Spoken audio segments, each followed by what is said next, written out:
Good morning to all of you. Hello students, everybody. Welcome back. So yesterday we have completed exercise 1.3.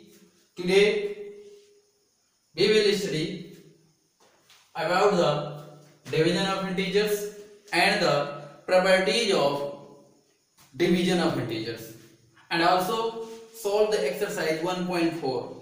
Okay, so let's start. Before, I had studied about three types of properties of integers: addition, subtraction and multiplication. So you know very well which property is whole, is good, and which are not. So same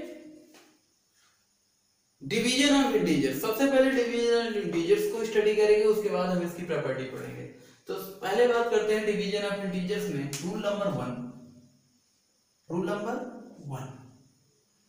rule as a similar, जैसे आपने multiplication में पढ़ा है कि two same sign का multiplication positive होता है, two unlike sign का मल्टीप्लिकेशन नेगेटिव होता है, वही इसमें भी है, कुछ ऐसा नहीं है।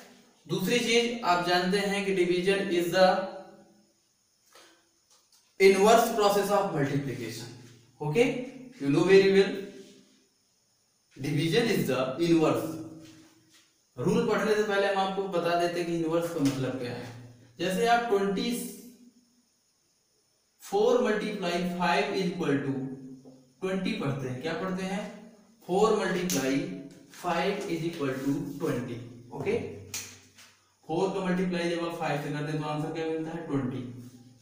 इनवर्स का मतलब है कि जब 20 से हम इन्हीं इंटीजर्स को डिवाइड करेंगे तो एक इंटीजर्स को डिवाइड करेंगे तो दूसरा मिलेगा। जैसे 20 डिवाइड बाई 4 करें तो आंसर 5 मिलेगा, और अगर 20 डिवाइड बाई 5 करें तो आंसर क्या मिलेगा? 4। और ये जो आंसर मिलता है डिवाइड करने में, दैट इज कॉल्ड क्वोशिएंट्स। ओके, जिस नंबर को डिवाइड करते हैं डिवाइडेंड कहलाता है, जिस नंबर से डिवाइड करते हैं डिवाइजर कहलाता है, आंसर मिलता है, दैट इज कॉल्ड क्वोशिएंट्स।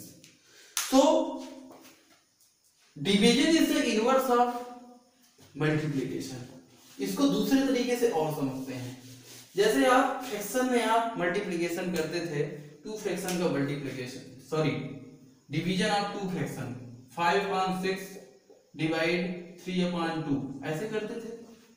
यानी फर्स्ट फ्रैक्शन से सेकंड फ्रैक्शन को डिवाइड करना होता था तो आप क्या करते थे? इस डिवीजन के साइन को मल्टीप्लाई में चेंज करते थे। तो मल्टीप्लाई में डिवीजन का साइन तब चेंज होता था जब सेकंड फ्रैक्शन इनवर्स हो जाती थी, रेसिप्रोकल। इनवर्स का मतलब इनवर्स समझिए या रेसिप्रोकल, दोनों सेम वर्ड है। रेसिप्रोकल भी वही चीज है, उसका उल्टा। तो इसका जस्ट अपोजिट का मतलब इसके इंटीजर्स बदल जाते थे, डिनोमिनेटर न्यूमरेटर यानी 2/3 हो जाता था। वही रूल आपको डिवीजन ऑफ इंटीजर्स में भी फॉलो कराना है और साइन का ध्यान देना है, बस बाकी आंसर उसी तरह करना है। ओके, तो रूल नंबर 1 क्या है डिवीजन ऑफ इंटीजर्स में? Rule number first is say that for finding on integers, जैसे आप इंटीजर्स में फाइंडिंग करेंगे, क्या फाइंड करेंगे? क्वोशिएंट्स फाइंड करेंगे। ओके, तो बोथ डिवाइडेंड एंड डिवाइजर, जो डिवाइडेंड और डिवाइजर होगा आर द सेम साइन। भाई डिवाइडेंड और डिवाइजर का मतलब ये है कि जैसे आप डिवीजन को डिवाइड, जैसे मान लीजिए a डिवाइड b करते हैं, a divide b, a divide b करेंगे। ओके, तो a भी आपका इंटीजर है और b भी आपका इंटीजर है। Okay, that a is also integer and b is also a integer। और जब आप इसको डिवाइड करेंगे तो आपको आंसर क्या मिलेगा? a/b। फाइंड आउट होगा। ओके, अब यहां पर हम बात ये कर रहे हैं कि अगर ये दोनों सेम साइन पॉजिटिव है तो देखिए आंसर पॉजिटिव आया है। अगर बोथ निगेटिव होते, बोथ क्या होते?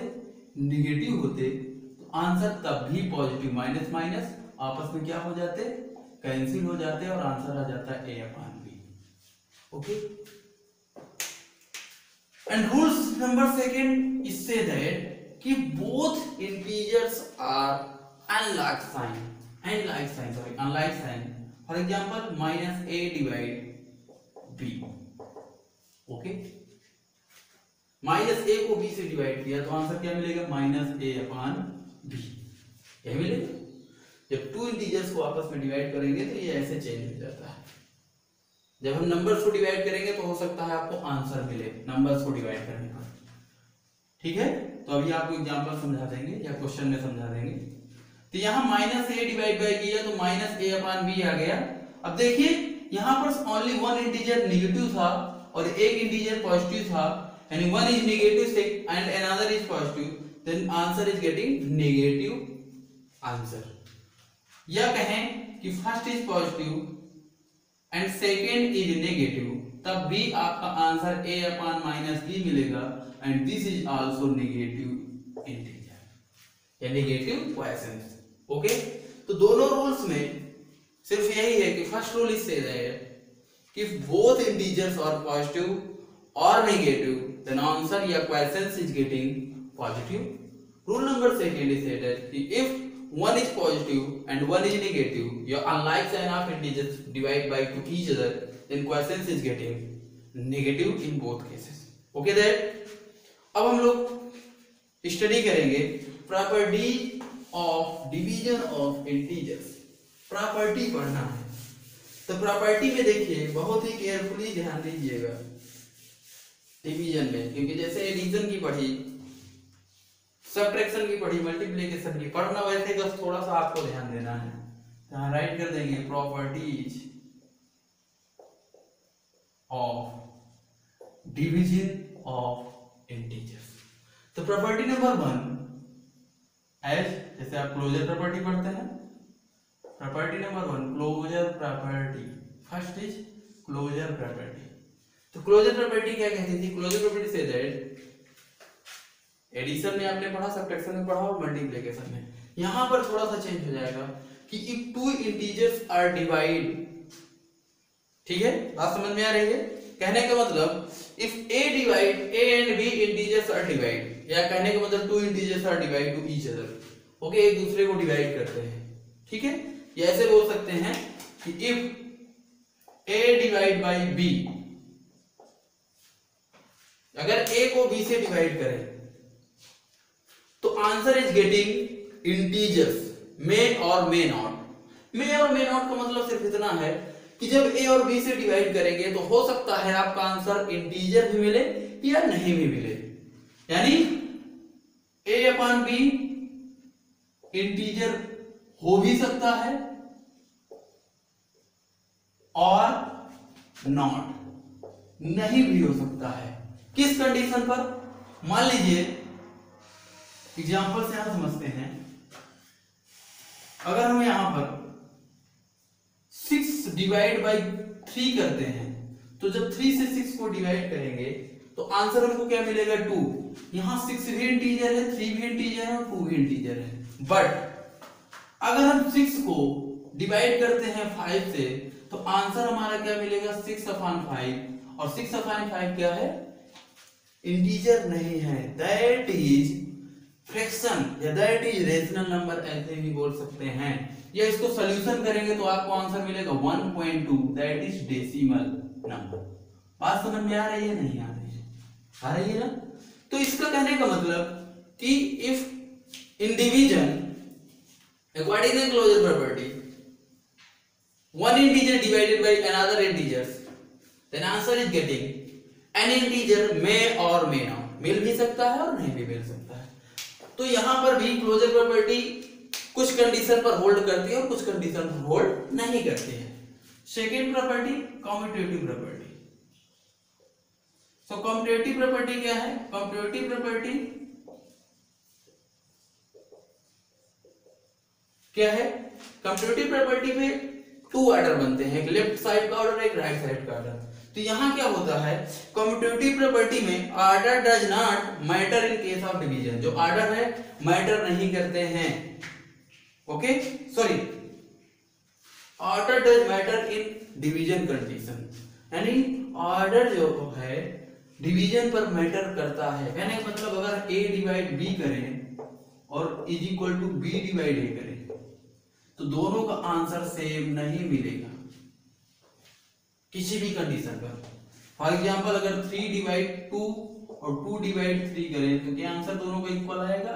नहीं आएगा।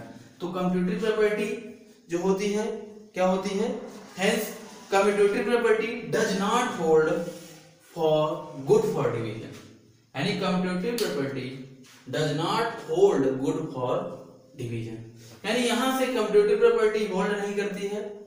थर्ड प्रॉपर्टी एसोसिएटिव है, ये भी प्रॉपर्टी होल्ड नहीं करती है, जैसे सबट्रैक्शंस में नहीं करती थी वैसे यहाँ डिवीजन में भी नहीं करती है कम्यूटेटिव प्रॉपर्टी, क्योंकि यहाँ भी जब ग्रुप चेंज होंगे तो वैल्यू चेंज हो जाएगी, यानी a divide b divide c करेंगे ग्रुप में और यहाँ a डिवाइड b करते हैं और डिवाइड c करते हैं तो यहाँ भी वैल्यू इक्वल नहीं होती है, यानी दोनों साइड इक्वल नहीं होते हैं। तो यहाँ पर ये भी कह सकते हैं कि associative property does not hold for division. Property number 4 है प्रॉपर्टी ऑफ वन, यानी identity property, property of one. One का मतलब ये है कि if we divide any integer by one then answer getting is integer. तो हम किसी भी इंटीजर्स को if any integer divide by one then answer क्या मिलता है? इंटीजर। फॉर एग्जांपल अगर a इंटीजर है तो a को अगर 1 से डिवाइड करेंगे तो आंसर a ही मिलेगा, ओके ठीक है। लेकिन यहां पर अगर 1 से a को डिवाइड करेंगे तब 1/a मिलेगा, तब इंटीजर नहीं मिलेगा। तो यहां पर भी आपको थोड़ा ध्यान देना है, okay. Next property of zero. तो यहाँ दो प्रॉपर्टी है, प्रॉपर्टी ऑफ जीरो में यहाँ पर 2 प्रॉपर्टी है। एक प्रॉपर्टी है जब हम किसी इंटीजर को जीरो से डिवाइड करते हैं तो आंसर नॉट डिफाइन होता है, लेकिन जब जीरो से किसी इंटीजर को डिवाइड करते हैं, यानी कोई इंटीजर जीरो को डिवाइड करता है तो वहां पर आंसर जीरो मिलता है, ओके। तो देख लेते हैं property number 5 division by zero, या प्रॉपर्टी ऑफ जीरो, या कहने का मतलब division of zero, division of कि डिवीजन बाय जीरो, जब जीरो से डिवाइड करते हैं डिवीजन बाय जीरो, यानी integer divide by zero, integers divide by zero not defined. क्या होता है?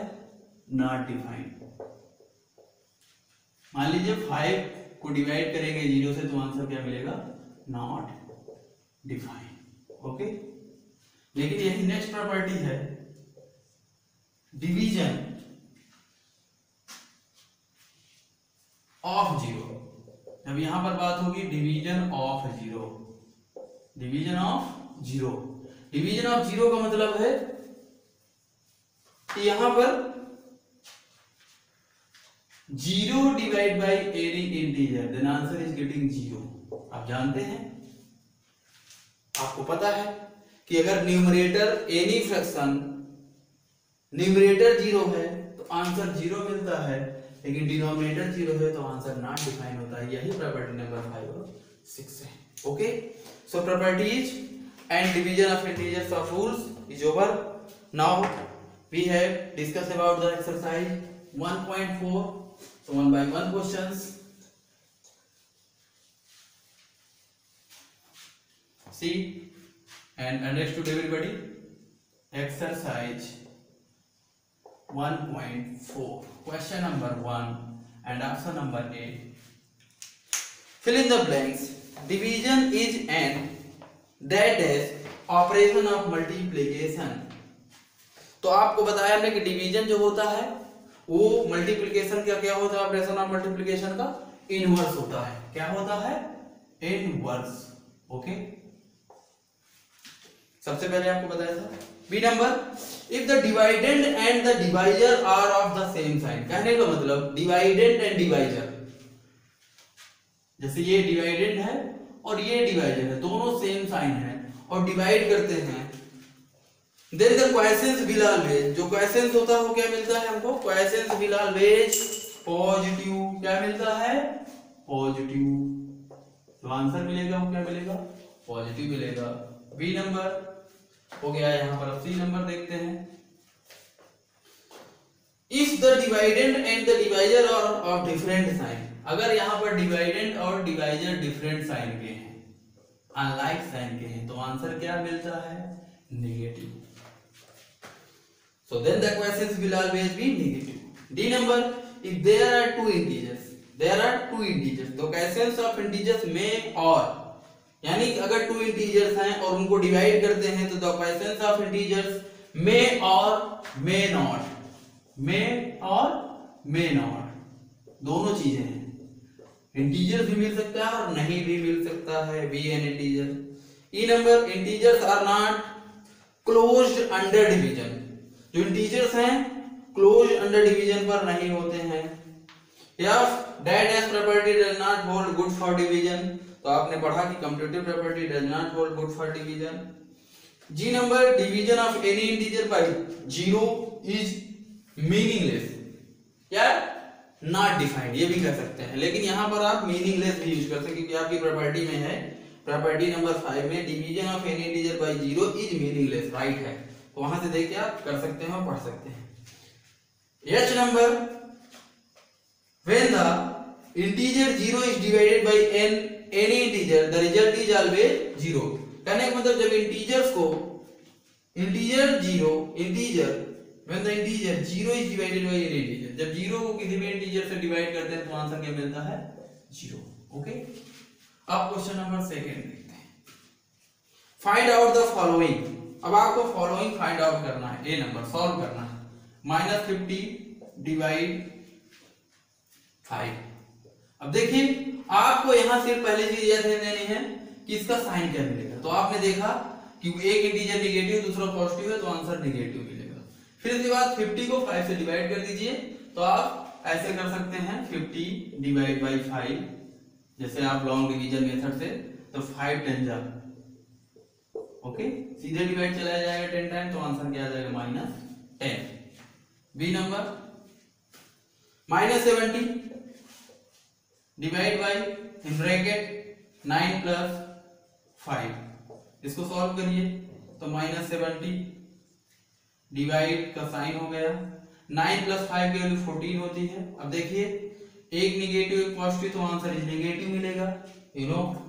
14 से 70 को डिवाइड करेंगे तो 14 5 जब 5 टाइम टेबल जाएगा तो आंसर आ जाएगा -5। सी नंबर, -20 से 2 + 7, सी नंबर -22 + 7 डिवाइड -28 + 13। अब देखिए इनको सॉल्व करिए तो -22 + 7 को सॉल्व किए तो -15 आ गया, डिवाइड -28 + 13 को सॉल्व किया तो यहाँ भी -15 आ गया। क्यों आया? क्योंकि दिस इज -22 + 7, ये ग्रेटर है तो ये इसको माइनस करेगा तो 22 से 7 माइनस 15 हो, आंसर नेगेटिव मिलेगा। यहाँ भी -28 13 से ग्रेटर है लेकिन नेगेटिव साइन गया है तो 28 - 13 15 आएगा, माइनस का साइन। अब देखिए यहाँ बोथ आर सेम साइन और सेम इंटीजर्स हैं, तो जब दोनों को डिवाइड करेंगे तो आंसर क्या मिलेगा? +1 मिलेगा। Okay okay, now we will solve question number 3rd. Question number 3rd is say that verify करना है x divide by y is not equal to y divide by x for the following values of x and y के लिए। यानी question 3rd कह रहा है कि हमको वेरीफाई कराना है x divide y is not equal to y divide x। अब आप बताइए कौन सी प्रॉपर्टी है? कौन सी प्रॉपर्टी है? Commutative property. इसको वेरीफाई करना है for values x and y के लिए। तो a में x की वैल्यू दी गई है 56 और y की वैल्यू दी गई है 7। अब ये वैल्यूज इसमें पुट करा देंगे, तो लिखेंगे put values x equal to 56 and y equal to 7। इसको आप इक्वेशन नंबर 1 मान लीजिए, तो लिख दीजिए इन इक्वेशन फर्स्ट। तो जैसे ही पुट कराएंगे x की 56 divide 7 okay is not equal to y 7 divide 56। देखिए नॉट इक्वल हो रहा है कि नहीं हो रहा है। तो जैसे इसको किया तो 7 8 मिलेगा और इधर क्या मिलेगा 1/8। और देखिए दोनों क्या है, both are not equal. Okay, या आप ऐसे भी कर सकते हैं, ऐसे नहीं करना चाहते हैं तो सेकेंड टाइप से भी कर सकते हैं। गिवन है आपको, ये वैल्यूज गिवन है, ओके दीज वैल्यूज गिवन है ना। तब आप पहले ये फाइंड करिए। क्या फाइंड करेंगे? Now find x divide y। x divide y निकालिए, 56 डिवाइड 7 इक्वल टू 8 और एंड y डिवाइड 7 निकालिए, 7 डिवाइड 56। आंसर क्या मिलेगा 1/8। यहां देख रहे हैं कि since 8 is not equal to 1/8 then x divide by y is not equal to y divide by x। ये क्या हो गया? वेरीफाइड हो गया। वेरीफाइड हुआ कि नहीं हुआ? ओके, वेरीफाइड हुआ। यस। बी नंबर इसी तरह करना है। बी नंबर में वैल्यू दी गई है x equal to -15 and y equal to 5। तो यहां क्या लिखेंगे? फर्स्टली ऐसे, फर्स्टली आप ऐसे ही करिए, firstly we find x divide y। तो x क्या है? -15 डिवाइड 5। 5 से 15 को डिवाइड किया तो answer -3 and y divide x। तो जैसे y डिवाइड आप x करेंगे यानी 5 डिवाइड बाई -15 करेंगे तो 5 से 15 को डिवाइड करेंगे तो आंसर क्या मिलेगा? -1 1/3। तो आपने क्या देखा? Since -3 is not equal to -1/3 then x divide y is not equal to y divide x is verified. क्या हो गया? वेरीफाइड। ओके, तो इस तरह आप सी नंबर कर लीजिएगा समझ के। अगर उसके बाद भी नहीं आता है तो फिर हम नेक्स्ट डे आपको समझा देंगे, पूछ लीजिएगा। लेकिन पूछेंगे तभी बताएंगे, अदरवाइज नहीं बताएंगे, क्योंकि आप भी कुछ करिए। अब क्वेश्चन नंबर 4 देखते हैं। Question number 4 is that right 4 pair of integers such that in bracket xy such that x divide y is equal to -7। 4 pair आपको लिखने हैं। ओके, कैसे लिखने हैं? x y के इसके 4 पेयर लिखने हैं। और कैसे लिखने हैं? x divide y is equal to -7। यानी क्वेश्चन कितना है? -7। तो x और y की ऐसी वैल्यूज आपको लेनी है कि आंसर -7 मिले। तो अगर देखिए यहां पर हम एक नेगेटिव और एक पॉजिटिव लेंगे तभी आंसर नेगेटिव मिलेगा। इस बात का ध्यान रखिए। चाहे x को नेगेटिव लीजिए चाहे y को नेगेटिव लीजिए। मान लीजिए x हम -14 लेते हैं तो फिर y क्या लेना पड़ेगा? 2।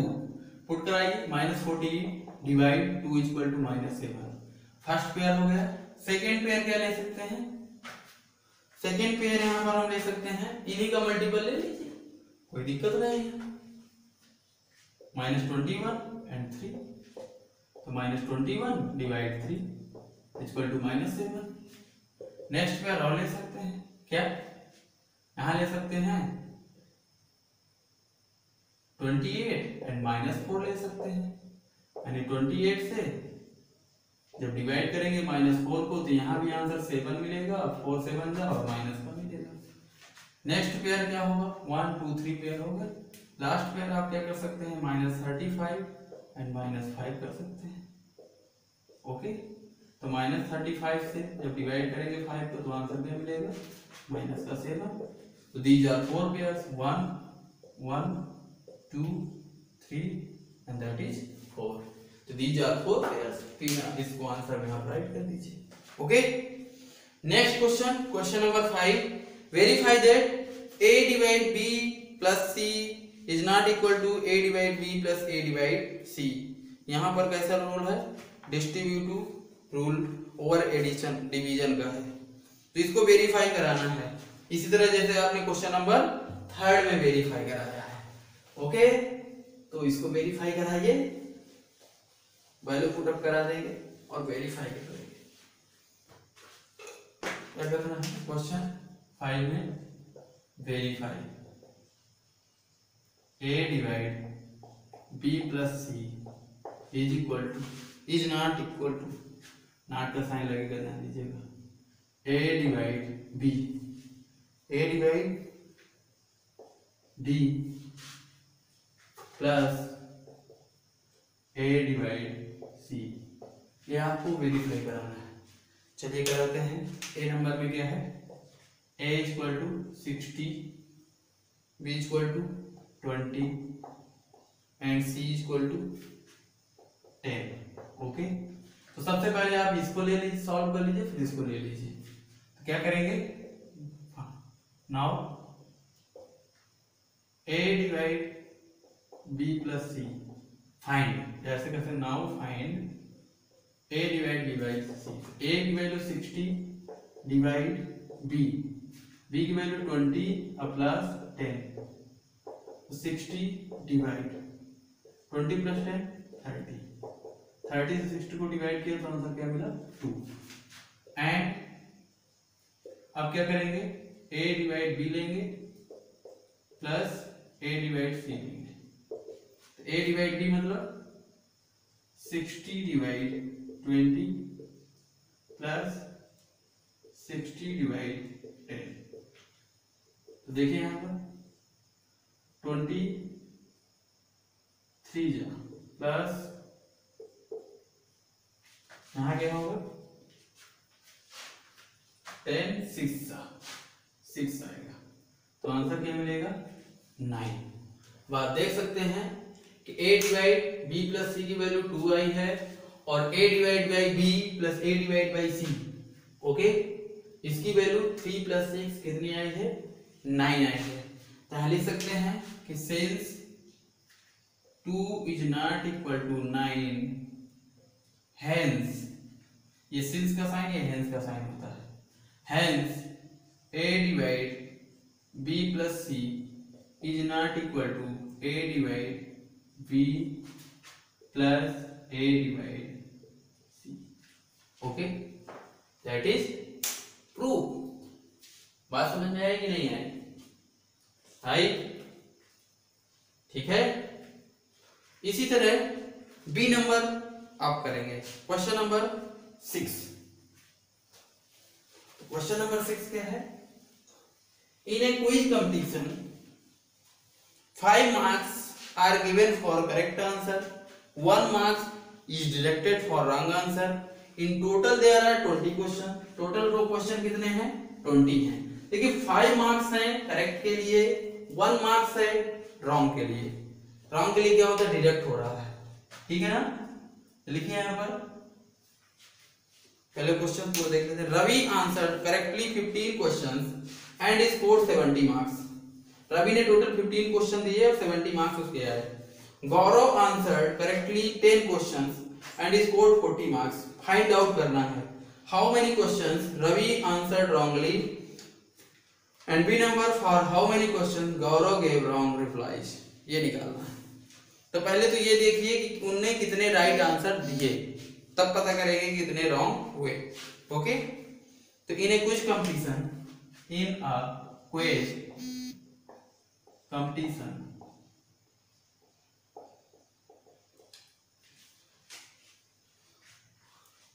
for every correct answer equal to 5 marks. Okay, and incorrect या रॉन्ग के लिए बात वही है, चाहे इनकरेक्ट बोलिए चाहे रॉन्ग बोलिए।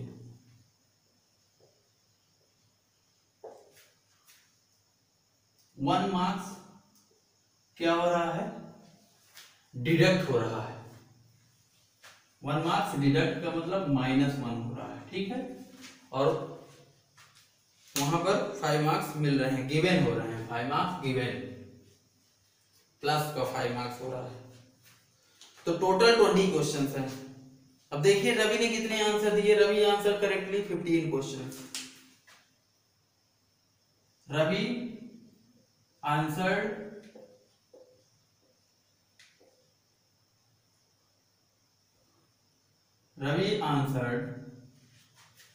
correctly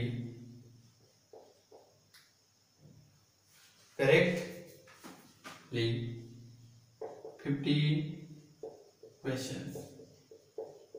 तो कितने हुआ टोटल मार्क्स कितने हुए रवि के, total marks of Ravi correct answer के साथ कितने हुए, 15 × 5 कितने हुए 75। कितने मार्क्स हुए 75, लेकिन उसको मिले कितने 70 मार्क्स, बट स्कोर कितना है, बट स्कोर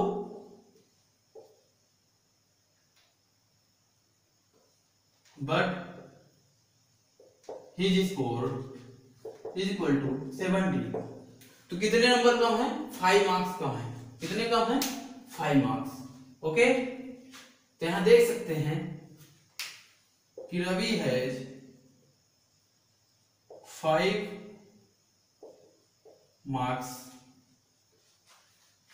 लेस, ठीक है ना। कैसे 75 - 70 आंसर 5।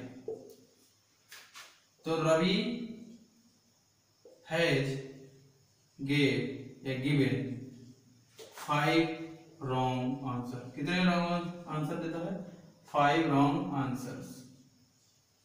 ओके, तो पहला आंसर आपको मिल गया। How many question Ravi answer wrongly, कितने मिले 5 आंसर। ये ए का हो गया। अब बी के लिए, अब Gaurav answer 10 correctly question and score 40 marks. 40 marks पाता लेकिन 10 सही क्वेश्चन देता है। तो how many questions Gaurav gave wrong replies. तो लिखिए यहां पर गौरव gave correctly answer is equal to 10, then total marks कितने होने चाहिए 10 × 5 यानी 50 होने चाहिए, बट हिज टोटल स्कोर, लेकिन उसका टोटल स्कोर कितना है 40 है। टोटल स्कोर कितना है 40 है। तो हाउ मेनी मार्क्स लेस, कितने कम मार्क्स हैं, less mark 50 - 40 equal to 10 marks. कितने मार्क्स हैं 10 मार्क्स कम है। अब आपको पता है कि 1 मार्क्स डिडक्टेड है फॉर 1 रॉन्ग आंसर के लिए। तो लिखेंगे Gaurav given total wrong answer equal to 10/1। 1 से डिवाइड करेंगे तो आंसर क्या मिलेगा 10। कितने क्वेश्चन आ रहे हैं 10। यहां पर रवि के 5 इसलिए क्योंकि 5 डिवाइड 1 करेंगे तो 5 आ जाएगा। ओके, तो अब आपका चैप्टर फिनिश हो गया है। सिर्फ रिवीजन एक्सरसाइज और चैप्टर एक्सरसाइज बची है जो आपको खुद करनी है। ओके, तो यहां से अब आप कंप्लीट कर लीजिए नोटबुक, और जो भी अगर किसी भी क्वेश्चन में आपको लगे कि प्रॉब्लम है तो मुझसे कांटेक्ट कर सकते हैं। ओके, सो मिलते हैं नेक्स्ट डे। Okay, bye.